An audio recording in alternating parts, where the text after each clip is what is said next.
আমিও অনেক অনেক ভালো আছি। তো তোমরা তো জানো আমি বাপের বাড়িতে এসেছি, আর হঠাৎ করে ঠিক হয়ে গেছে আমি শুক্রবারের দিনকে বাড়ি চলে যাব। তো আমার বাড়ি যাওয়ার কথা ছিল সোমবার।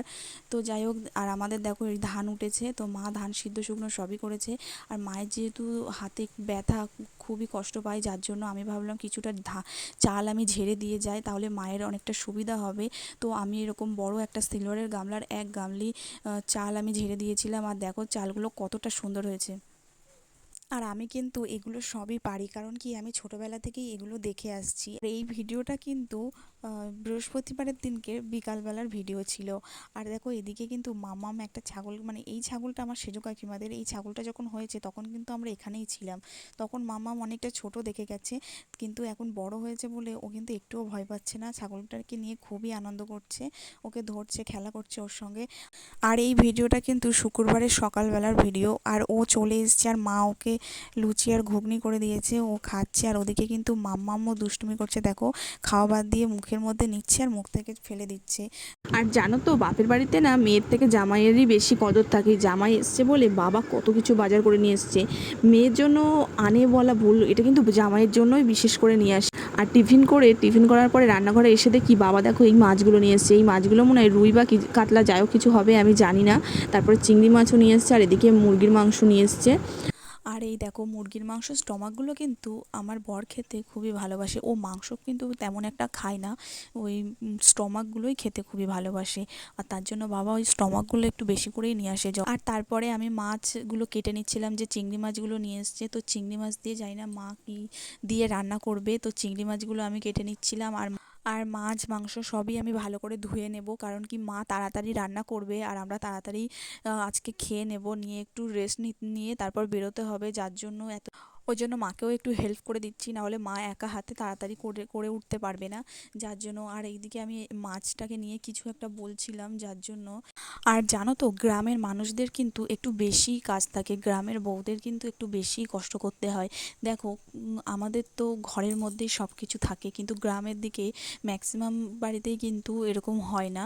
খুব যারা বেশি বড়লোক তাদেরই কিন্তু ঘরের মধ্যে সব কিছু থাকে, মানে কল থেকে শুরু করে সব কিছু থাকে, তাদের আর বাইরে বেরোতে হয় না।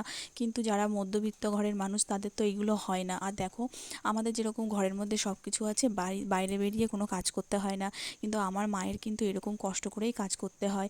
তার সঙ্গে আমাদের কিন্তু বাড়িতে ধানের চাষ হয়, তো আমার মা সেখানে ধান ধান কিন্তু সিদ্ধ শুকনো সবই করতে হয়। তারপরেও দেখো এত কষ্ট করে সব কিছু করতে হয়। এরকম সব কিছু ধুতে গেলে কলপাড়ে এসেই ধুতে হয়, বাসন মাজতে গেলে বাসনগুলো সব নিয়ে কলপাড়েই আসতে হয়।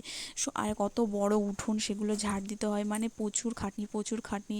তারপরেও আছে গোবর দিতে হয়, উনুনে রান্না করতে হয়। তো আমাদের বাড়িতে গ্যাস রয়েছে, এখন তো প্রত্যেকটা ঘরেই গ্যাস রয়েছে, তারপরেও কিন্তু গ্রামের দিকে যে যতই গ্যাস থাকুক না কেন, গ্রামের দিকে কিন্তু উনুনে রান্না করবেই, কারণ ওদিকে কিন্তু কাঠের একটু বেশি কাঠ থাকে, তো ওগুলো ওরা নষ্ট করতে চায় না। আর আমার বাবা যেহেতু কাঠমিস্ত্রি, তো আমাদের কাঠের দোকান রয়েছে, আর ওখানে যেহেতু অনেক কাঠ থাকে, আর ওই কাঠগুলো আমার বাবা বিক্রি করতে চায় না, তো ওগুলো দিয়েই কিন্তু আমার মা দুপুরে রান্না করে। আর আমার বাবা গ্যাসে রান্না একদমই খেতে চায় না, কাঠেই রান্না করতে হবে। আমার বাবার অবজেকশন যে গ্যাসে রান্না টেস্ট হয় না কাঠে রান্না করলে। আর এটা কিন্তু একদমই বাস্তব কথা, কাঠে রান্নার কিন্তু আলাদাই একটা স্বাদ আছে, মানে আলাদাই টেস্ট হয়। তো ওই রান্নাগুলো খেতে কিন্তু অনেক ভালো লাগে। তো যাই হোক, বাপের বাড়ি এসেছিলাম, ভেবেছিলাম আর 2 দিন থাকবো, ভেবেছিলাম সোমবার বাড়ি যাব, কিন্তু আর হলো না। শুক্রবারে বাড়িতে চলে আসতে হলো। আর আমি যেহেতু বাড়ি চলে আসবো, তো দেখো আমার বোনেরা চুল বলছে আমাকে একটু চুল কেটে দে, তো ওরা আমার এই আসার অপেক্ষাই করে থাকে যে আমি কবে আসব। আমার আসার অপেক্ষা করেই থাকে, কারণ আমি আসলেই ওরা আইব্রো করে, চুল হেয়ার স্টাইল করে, তো এইগুলো ওরা অপেক্ষা করে থাকে কবে আমি আসবো। তো আমি যেহেতু চলে যাব, তার জন্য ওরা সব এইগুলো করে নিচ্ছিল। তো আজকে দুপুরের মেনু ছিল কিন্তু চিংড়ি মাছ দিয়ে কলা দিয়ে একটা তরকারি, আর মাছের ঝাল, আর ছিল মাংস, তার সঙ্গে ছিল চাটনি। তো যাই হোক, আমরা দুপুরবেলা একটু খেয়ে দিয়ে রেস্টও নিয়ে নিয়েছি। আর দেখো মা এখানে কত সুন্দর রজনীগন্ধা গাছ লাগিয়েছে, তো আমি বললাম আমাকেও তাহলে কটা ফুল গাছ দিয়ে দাও, আমি বাড়িতে গিয়ে লাগাবো। তো তারপরে দেখো ছাদের ওপর আসলাম, আর দেখি সকালবেলা গাছে জল দেওয়া হয়েছিল, কিন্তু এত পরিমাণে রোদ্দুর, আর দেখো সব মাটিগুলো খড়খড়া শুকনো হয়ে গেছে। তো মা মগে করে জলও নিয়ে এসছে, বলছে জল দিয়ে আগে মাটিটাকে ভেজাতে হবে, হবে, তারপরে গাছটা তোলা যাবে, না হলে গাছের সব শিকড়গুলো কেটে যাবে এভাবে তুলতে গেলে। তো তারপর দেখো মা এখানে জলও দিয়ে দিয়েছে টপের মধ্যে, দিয়ে এগুলো তুলছে। আর এগুলো কিন্তু রজনীগন্ধা ফুল গাছ, তো আমি এগুলো বাড়িতে নিয়ে যাব। আরও কিছু কিছু গাছ আমি বাড়িতে নিয়ে যাব, নিয়ে গিয়ে আমার বাড়িতে কিন্তু খুব একটা জায়গাও নেই গাছ লাগানোর মতো, তবু এই ছোট ছোট ফুল গাছগুলো লাগানোর মতন টপে যেহেতু হয়ে যাবে, যার জন্য আমি নিয়ে যাচ্ছি। তো এগুলো আমি নিয়ে যাই, দেখি বাড়িতে গিয়ে লাগালে গাছটা আদৌ ধরে কিনা, মানে গাছটা বেঁচে ওঠে কিনা দেখা যাক। আর এটা দেখো, এটা কিন্তু উচ্ছে গাছ, হ্যাঁ উচ্ছে গাছ এটা। তো এটাও আমি নিয়ে যাব, কারণ যদি উচ্ছে হয় তাহলে আমরা খেতে পারবো, কারণ ওখানে তো সব কিছু কিনেই খেতে হয়। আর আমার মা দেখো এখানে কত কিছু গাছ লাগিয়ে রেখে দিয়েছে। আর কালকেই আমাদের এখান থেকে উচ্ছে তুলে মা উচ্ছে ভাজা করেছিল। আর এখান থেকে পেঁপের গাছ, কারণ পেঁপে খাওয়ার পরে পেঁপের দানা এখানে ফেলেছিল, আর প্রচুর পেঁপের চারা বেরিয়েছে। তো মা বললো তাহলে কি কটা পেঁপের চারা নিয়ে যা, যদি ওখানে হয় তাহলে পেঁপে খেতে পারবি। আর আমাদের বাড়িতে কিন্তু বড় একটা পেঁপে গাছ আছে, আর পেঁপে বাড়িতে গাছ থাকলে না যখন খুশি পেড়ে খাওয়া যায়, এগুলো খুবই সুবিধা। তো ওর জন্য আমিও বললাম যে ঠিক আছে, তাহলে আমাকে কটা পেঁপের গাছের চারা দাও, আমি যে কি বাড়িতে গিয়ে যদি হয় তাহলে খুবই ভালো হবে। তো সেই মতন পেঁপের গাছের চারাও নিয়ে নিয়েছি।